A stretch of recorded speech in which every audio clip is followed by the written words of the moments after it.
everyone, Tinglish teacher here. Welcome back to our channel. I hope everyone is doing well.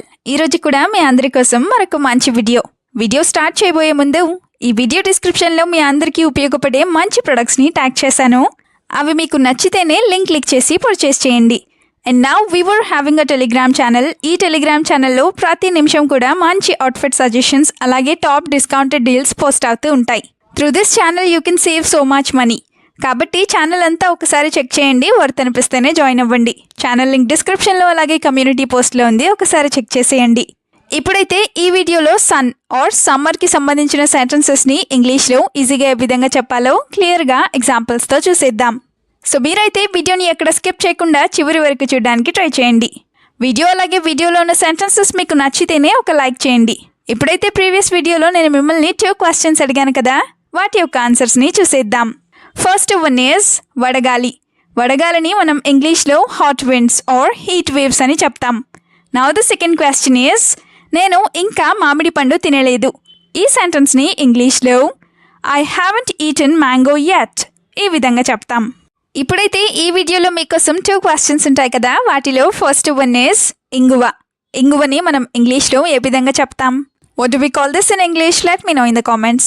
Now the second question for you which is సమ్మర్లో ఇలాంటి బట్టలు ఎలా వేసుకుంటున్నావు, లేదా సమ్మర్లో ఇలాంటి బట్టలని ఎలా వేసుకుంటావు?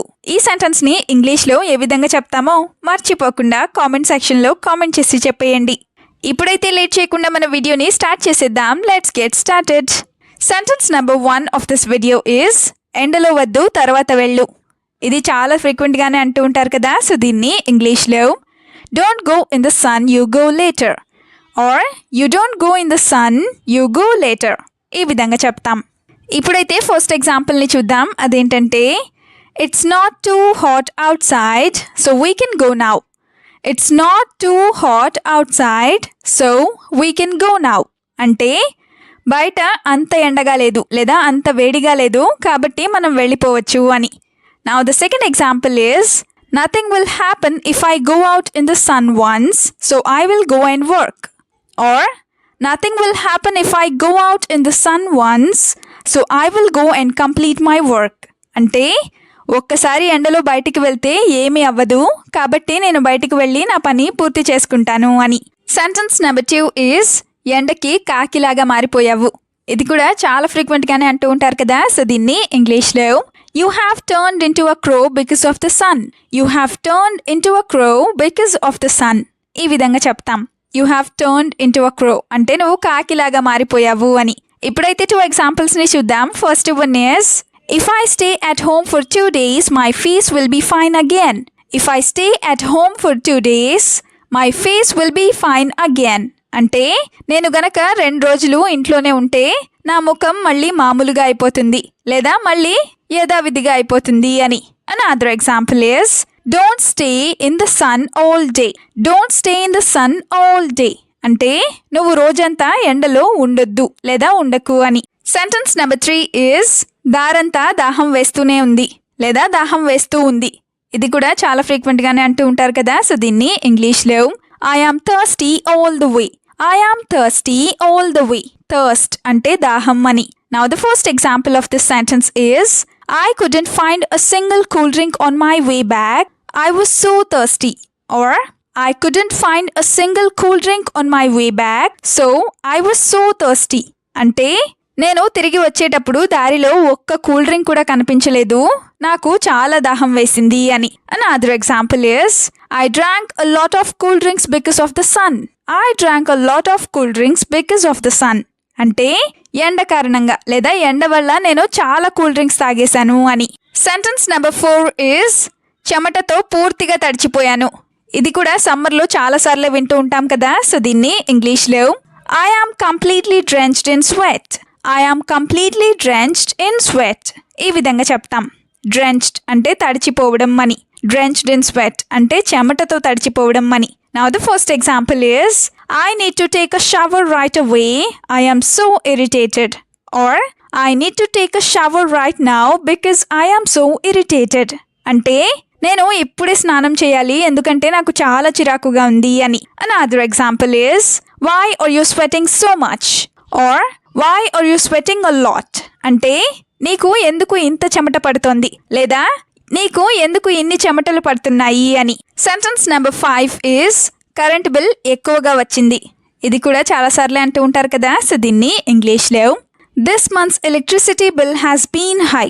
This month's electricity bill has been high ఈ విధంగా చెప్తాం. అంటే ఈ నెల కరెంట్ బిల్ ఎక్కువగా వచ్చింది లేదా ఎలక్ట్రిసిటీ బిల్ ఎక్కువగా వచ్చింది అని. Now the first example is the increased use of AC has also increased the electricity bill. The increased use of AC has also increased the electricity bill. అంటే AC వాడకం ఎక్కువ అవడం వల్ల ఎలక్ట్రిసిటీ బిల్ అంటే లేదా కరెంట్ బిల్ కూడా ఎక్కువగా వచ్చింది అని. Another example is why did you turn on the fan when there was no one in the room?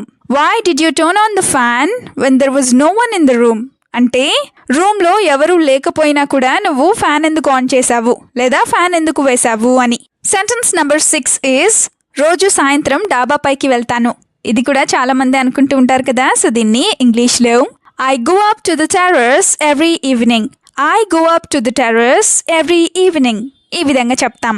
Every evening అంటే ప్రతిరోజు సాయంత్రం అని. నా the first example is in the evening there is a cool breeze on the terrace, so I go for a walk. In the evening there is a cool breeze on the terrace, so I go for a walk. అంటే సాయంత్రం పూట డాబా పైన చాలా చల్లటి గాలి వస్తుంది, అందుకే నేను వాకింగ్ కోసం పైకి వెళ్తాను అని. కూల్ బ్రీజ్ అంటే చల్లటి గాలి అని. Another example is are you afraid to go up to the terrace? Are you afraid to go up to the terrace? అంటే నీకు డాబా పైకి వెళ్ళడం అంటే భయమా అని. నెక్స్ట్ సెంటెన్స్ ఈజ్ ఎండ వల్ల కళ్ళు తిరుగుతున్నాయి. ఇది కూడా చాలా మందికి ఎక్స్పీరియన్స్ అవుతూనే ఉంటుంది కదా. సో దీన్ని ఇంగ్లీష్లో the sun makes me dizzy. The sun makes me dizzy ఈ విధంగా చెప్తాం. డిజీ ఫీలింగ్ అంటే కళ్ళు తిరుగుతూ ఉన్నట్టు ఉండడం అని. Now the first example is it's not so Sunny in the morning but it's very Sunny in the afternoon. It's not so Sunny in the morning but it is very Sunny in the afternoon. అంటే ఉదయం అంతగా ఎండ లేదు కానీ మధ్యాహ్నం మాత్రం చాలా ఎక్కువగా ఎండగా ఉంది అని. Now the second example is where are you going in this hot weather? Where are you going in this hot weather or in this hot sun?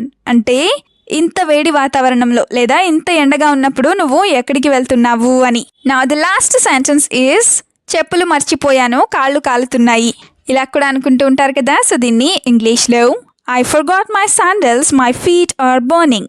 I forgot my sandals and my feet are burning ఈ విధంగా చెప్తాం.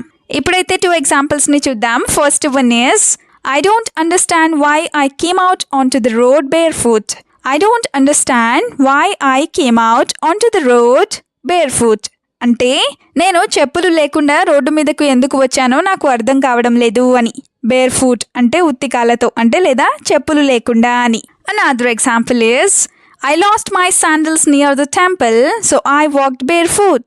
Or I lost my sandals near the temple, so I walked barefoot on the road. అంటే గుడి దగ్గర నా చెప్పులు పోయాయి, అందుకే నేను రోడ్డు మీద చెప్పులు లేకుండా నడుచుకుంటూ వచ్చాను లేదా నడిచాను అని. వీడియోని ఎండ్ వరకు చూసినందుకు థ్యాంక్ యూ సో మచ్.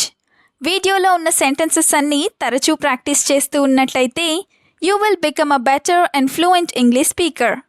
ఈ వీడియో మీకు ఏ విధంగా అనిపించిందో మీ ఫీడ్బ్యాక్ని మాత్రం తప్పనిసరిగా కామెంట్ సెక్షన్లో కామెంట్ చేసి చెప్పండి. We'll meet you again with the useful and interesting video. Until then, keep learning, keep practicing and keep supporting Tinglish Teacher. Have a good day. Bye-bye.